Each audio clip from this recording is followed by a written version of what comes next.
On March the 2nd of 2024, North Texas man Terren Dames, a senior pastor at North Dallas Community Bible Fellowship in Plano, answered an escort ad online. Unbeknownst to Dames, the post had been set up by local police as part of their efforts to combat human trafficking. The 51-year-old pastor talked to an undercover officer posing as an escort and arranged a rendezvous at a motel, agreeing to pay $150 for full-service intercourse. He went to the agreed-upon address, confirmed his arrival via text with the undercover officer, and was recorded knocking on the door but received no answer. As Dames drove away from the address, law enforcement stopped him in traffic and arrested him. During his interaction with the officers, the pastor claimed that he'd gone to the motel to meet a friend. After he was read his Miranda rights, Dames suffered a medical emergency, resulting in the police calling the Plano Fire Department for assistance. Paramedics reported that the pastor's vitals were low, but that he refused to be taken to a hospital. He was released from the scene, but his phone was taken as evidence. Following further investigation, he was indicted for soliciting. The church responded to the incident,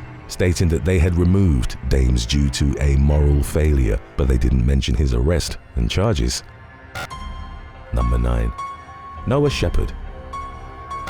The San Diego Police Department received a call from a woman in the Lemon Grove neighborhood in mid-July of 2021 who reported that she'd fatally shot her husband. Mother of 2, Gabriella Shepherd, was arrested at the scene and faced a first-degree murder charge. Her husband, 29-year-old Noah, was pronounced dead. He was a pastor at the San Diego Reformed Presbyterian Church. A neighbor told the police that shortly before 6 p.m., she'd heard multiple loud noises coming from the Shepherd's home but thought that they were from Noah doing housework with a hammer. When the commotion stopped, the neighbor reported that she thought Noah had fixed whatever he was hammering. In reality, the sounds were gunshots. A few days after Gabriella was arrested, local authorities announced that they would not be pursuing the matter further. At that time, the full circumstances surrounding the shooting were unclear, but a preliminary investigation indicated that Noah had entered the home through a back door. There was suspicion that his wife had misidentified him as a home invader. Gabriella, who'd maintained that the shooting had been accidental from the moment she'd called 911, wasn't charged, but the investigation was still open, according to subsequent updates on the case. Number 8. Taylor Erin Moore.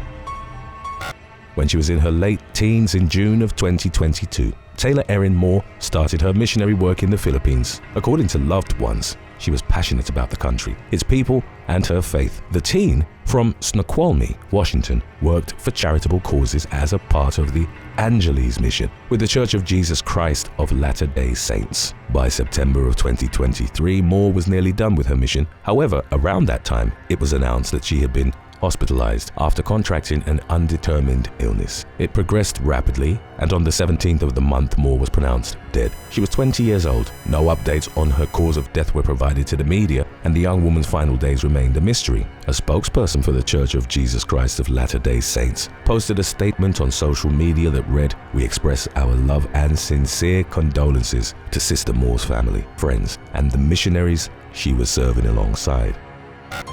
Number 7. Charles Wesco. From 2016 to the fall of 2018, hundreds died in outbursts of violence in Cameroon's northwest and southwest, with many of the conflicts taking place in the market town of Bamenda. The crux of the fighting was the marginalization of the English-speaking inhabitants of the region by the French-speaking majority, which also made up most of the country's central government, as security forces cracked down on protests in the Anglophone region. Starting from 2016, an armed separatist movement emerged with the purpose of establishing an independent state called Ambazonia. In the fall of 2018, 44-year-old Charles Wesco and his family were doing missionary work in the country on behalf of the Indiana-based Believers Baptist Church. The Wescos lived in Bambili, on the outskirts of Bamenda. In late October, Charles, his wife Stephanie, one of their sons, and another missionary drove into the city to do some shopping. Their vehicle was caught in the crossfire between government troops and separatist fighters. At least 2 shots went through the windshield and struck Charles, who was left in critical condition. He was rushed to a local hospital where he was pronounced dead. The family had only been in Cameroon for 12 days before the shooting. The slain missionary was survived by his wife and 8 children. Cameroonian Defense Minister Joseph Betty Asomo, said in a statement that rebels had fired at the missionary's vehicle and that a bullet had hit Charles in the temple. According to Asomo, government forces tracked the rebels down and exchanged gunfire with them, killing 4. The defense minister stated that the group had been planning an attack meant to prevent the opening of a local university. The Anglophone separatists, however, claimed that government soldiers had been responsible for Wesco's death. Regarding the incident, Believers Baptist Church pastor Dave Halliman told the media, "While we don't like this, we understand that God has a great purpose." Number 6. Michael Riddering.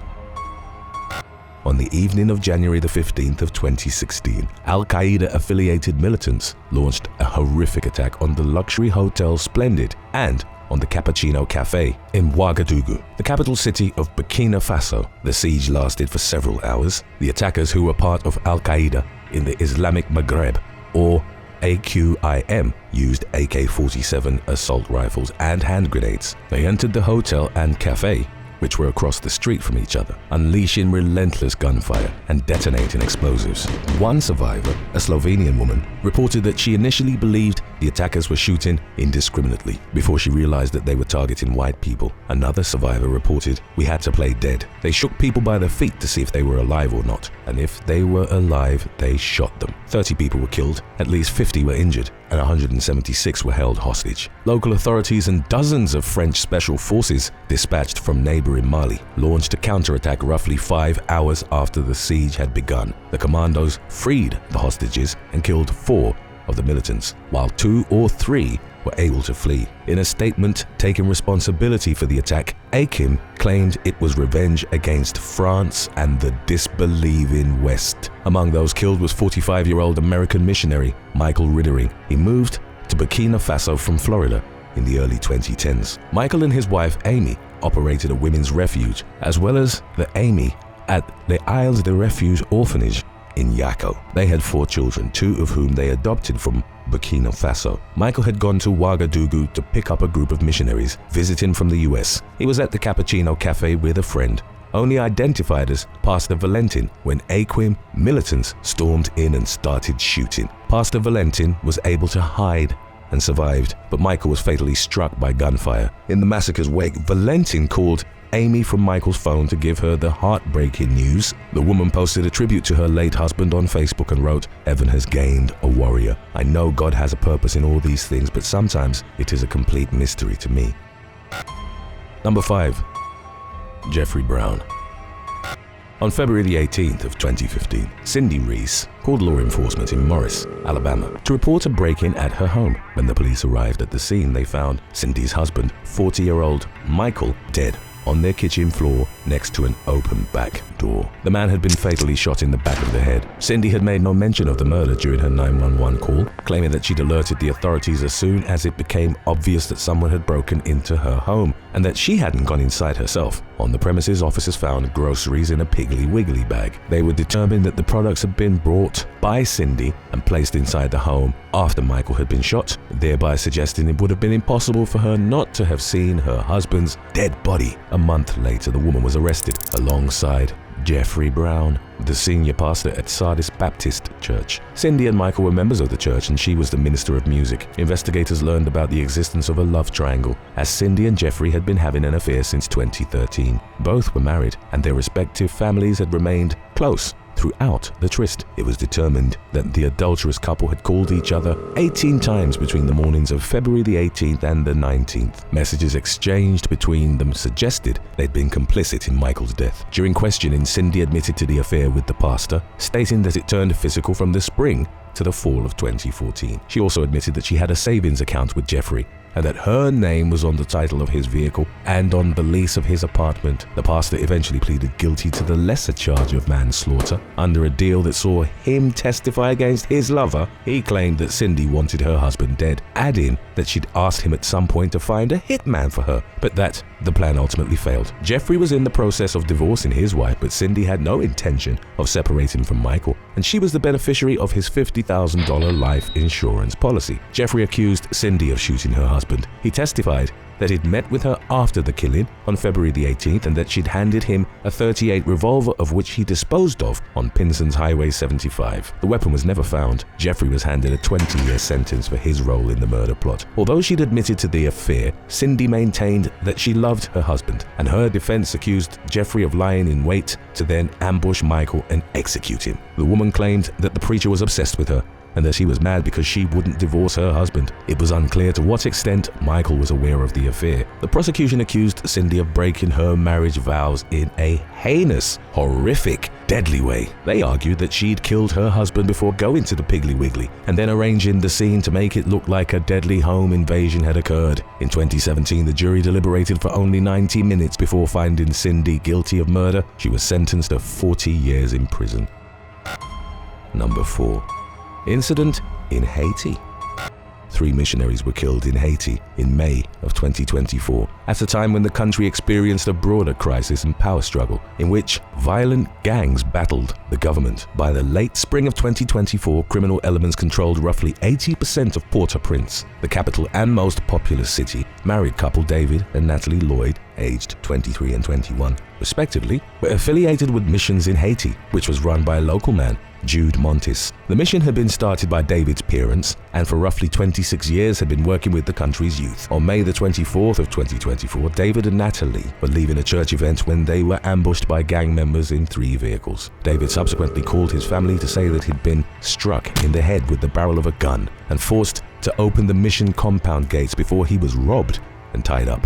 He then abruptly hung up. According to a Missions in Haiti Facebook post, a second group of armed gang members arrived at the scene shortly after David had been untied. The post read, "No one understood what they were doing, not sure what took place, but one was shot and killed, and now this gang went into full attack mode." David, Natalie, and Jude escaped to a house connected to the mission. They tried to take cover, but dozens of gang members opened fire on the property. The armed thugs then broke inside and executed the 3 missionaries. The young couple would have celebrated their wedding anniversary in June, while Jude was survived by 2 young children. Natalie's father, Missouri State Senator Ben Baker, wrote on Facebook that he and his family were devastated, saying of David and his daughter, they went to heaven together. The Lloyds' bodies were brought to the U.S. Embassy and were flown to Miami from Port-au-Prince a few days later.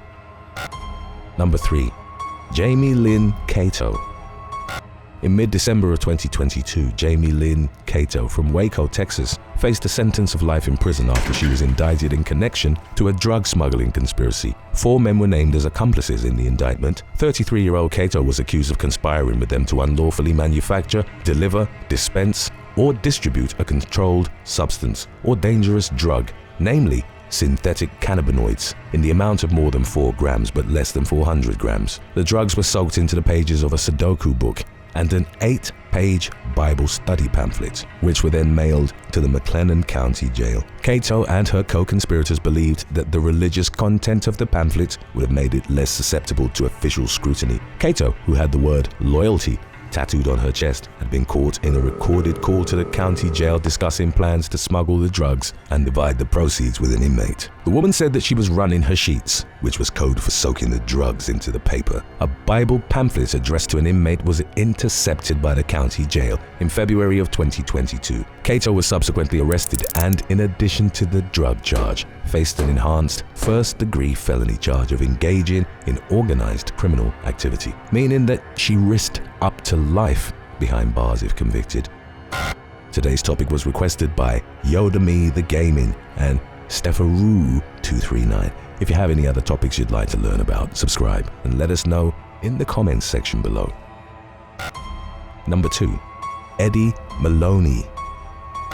Since the late 1990s, Pastor Eddie Maloney had led the congregation at Second Baptist Church in Union City, Tennessee. He stepped down in February of 2013, following widespread rumors that he was having an affair. His private life, however, seemed unaffected, as his wife, Kathy, subsequently posted photos of them on vacation together. Then in June of 2013, Eddie was arrested alongside Shelly Moran, a former member of the church who was identified as his mistress. They were accused of conspiring to kill Kathy during a mission trip to Honduras. Eddie and Shelly had allegedly planned to slip carbofuran in Kathy's drink. The highly toxic chemical was banned by the EPA in 2009 after it had been previously used by farmers to get rid of insects affecting their crops. It was taken off store shelves because birds and other animals kept dying after consuming it. Carbofuran could still be obtained online, however, and a number of farmers had stockpiles of the chemical. In humans, even a small amount would cause nausea, dizziness, confusion, respiratory paralysis,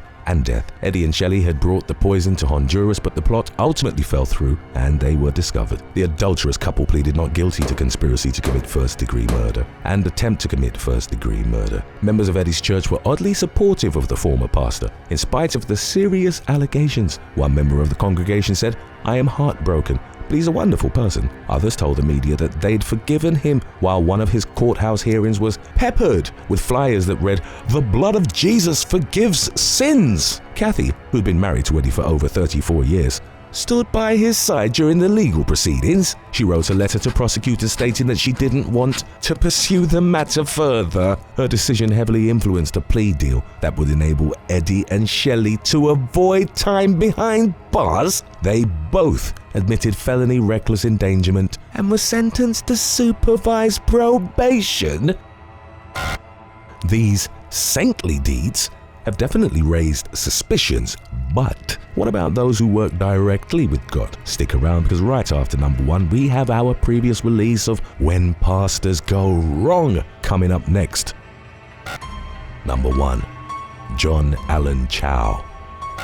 Leading up to 2018, US man John Allen Chow had traveled extensively for missionary work, including to Mexico, South Africa, and Iraqi Kurdistan. He eventually expressed an interest in converting the Sentinelese, an indigenous people who inhabited North Sentinel Island, which was part of the Andaman Islands in the Bay of Bengal. They were hunter-gatherers whose lifestyle had remained largely unchanged for thousands of years. Their knowledge and use of metal had primarily come from shipwrecks near the island's shore. The Sentinelese had gained a reputation for violently resisting contact with the outside world. The only peaceful communication with them was in the early to mid-1990s. The Sentinelese had met those in the expedition, including anthropologist Madhumala Chattopadhyay, the first woman from outside the island to have visited them, with bows and spears drawn. Tensions eventually broke down, leading to coconuts and other gifts being exchanged in the water near the island's shore. The expeditions were abandoned, and all subsequent contact with the tribe was violent. In 2006, the Sentinelese butchered 2 fishermen with axes after their boat had drifted to the island. One report indicated that they placed the bodies on bamboo spikes on the shore facing out to the sea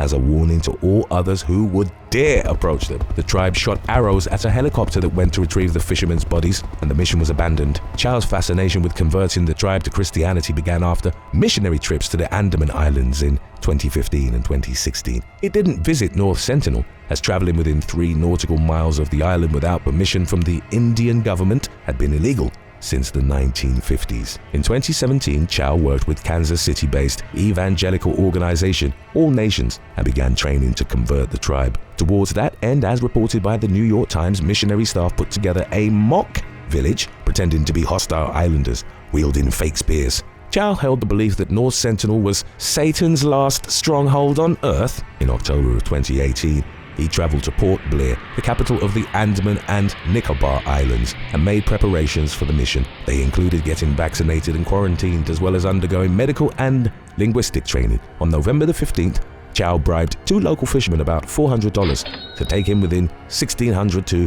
2,300 feet from the island's shore. The men warned him to go no further, but he paddled the rest of the way in a canoe. What followed was pieced together from Chow's journal entries. He approached the tribe, telling them he was there by the authority of Jesus Christ and trying to offer gifts, but was met with hostility. He retreated, but returned and persisted in his struggle to convert the islanders. The 26-year-old's attempts to preach or sing worship songs to the Sentinelese were met with bewilderment, amusement, and aggression, as were his attempts to replicate their way of communicating, which reportedly consisted of gestures and a wide array of high-pitched sounds. When Chow tried to hand over fish and other gifts, a young boy shot a metal-tipped arrow into the waterproof Bible that he was holding close to his chest. The tribe then took his canoe and the gifts, which consisted, among others, of hooks, tweezers, scissors, and safety pins. Chow was allowed to escape with his life, but didn't relent. He wrote in his journal, "I think it's worthwhile to declare Jesus to these people. Please do not be angry at them or at God if I get killed.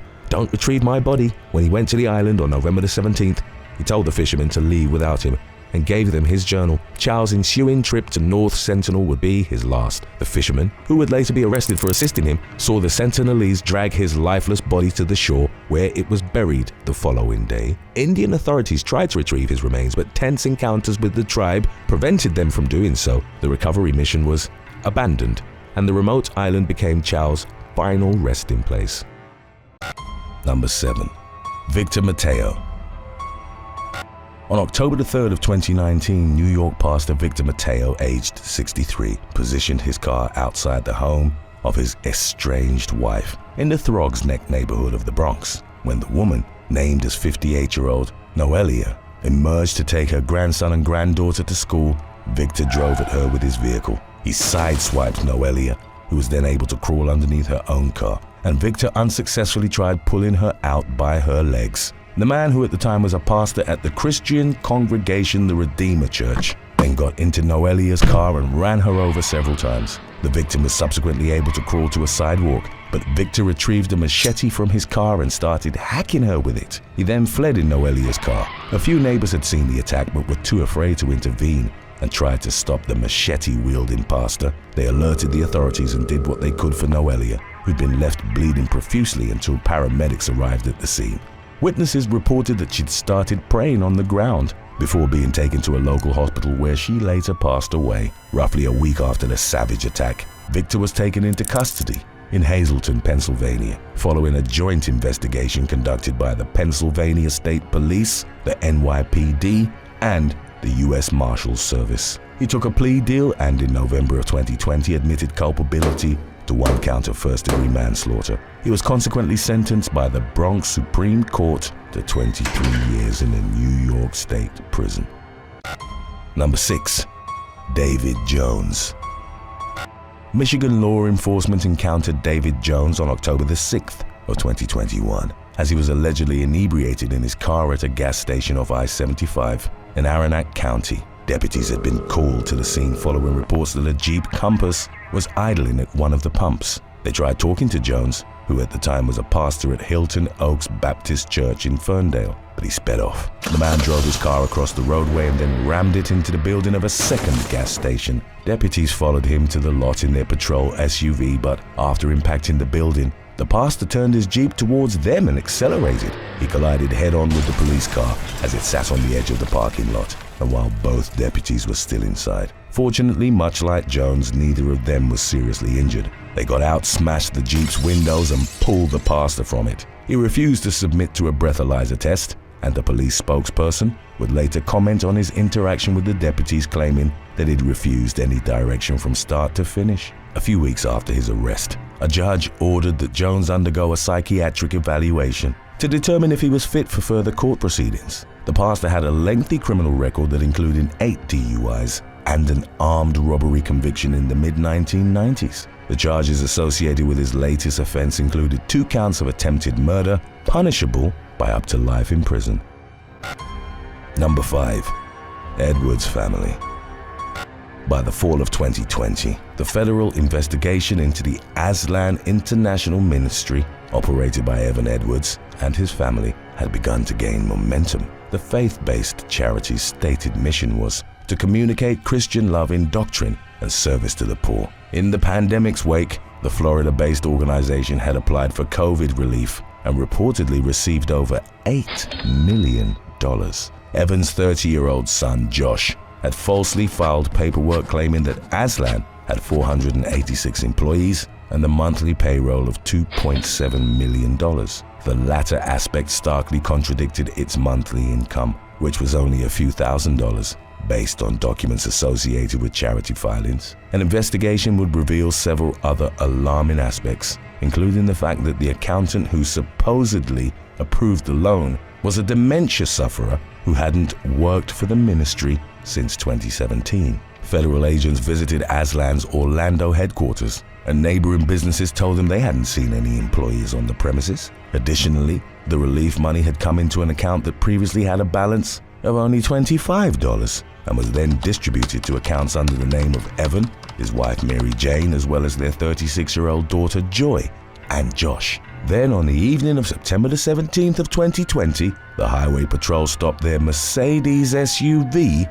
in which all 4 family members were present at the time, for speeding on I-75 north of Gainesville. Evan told the police they were heading to a conference in Texas, but was unable to provide any further details. Federal agents who'd been looking to speak to the family arrived at the scene and searched the vehicle. They found 2 clear trash bags full of shredded documents, suitcases with financial records, a shredder, a laser printer, and multiple backpacks containing USBs and external hard drives. The family's personal electronic devices had been placed in a Faraday bag, which blocks radio frequencies and prevents tracking. In spite of all the damning evidence, as of July 2022, no charges were brought against the family.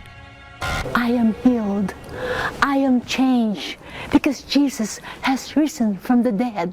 Because of you, O Lord, I have victory in 2018. Number 4. Richard Shahan.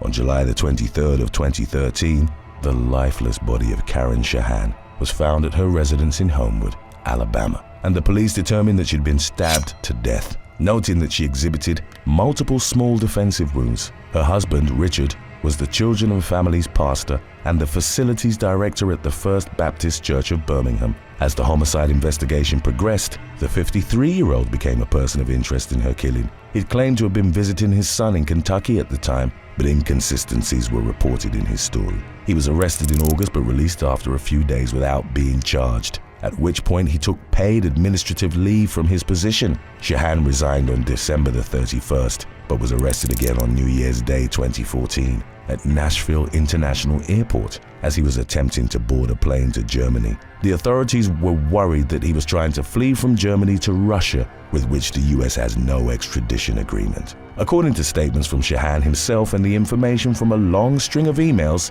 he'd been having affairs with multiple men, both in Nashville and in Europe.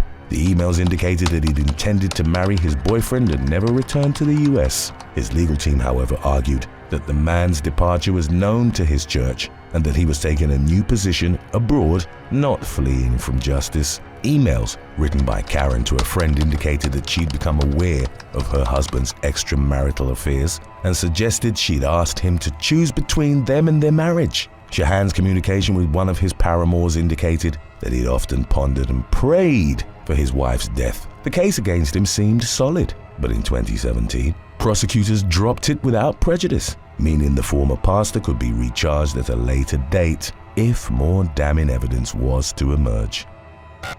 Number 3. Henny Chabalala.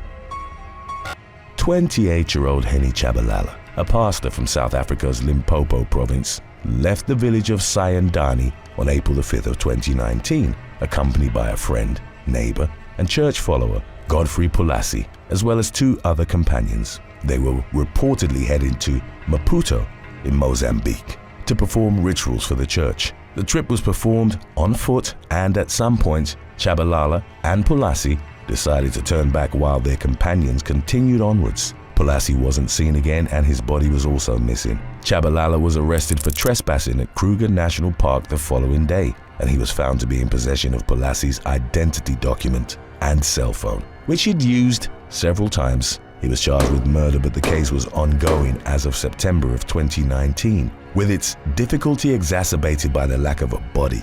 Chabalala had had other run-ins with the law. A few months after Pulassi's disappearance, he pleaded guilty to a previous motor vehicle theft, for which he was given a 5-year jail sentence, suspended for 5 years. In August of 2017, he was arrested during a live radio interview at Guyani Community Radio Station. On his Facebook page, Chabalala had accused a fellow villager of witchcraft, claiming God had told him she'd bewitched her daughter, who'd recently passed away. He reportedly envisioned her being kept as a zombie in a secret room, but then withdrew the prophecy amidst outrage in the village and ultimately avoided being legally punished for it.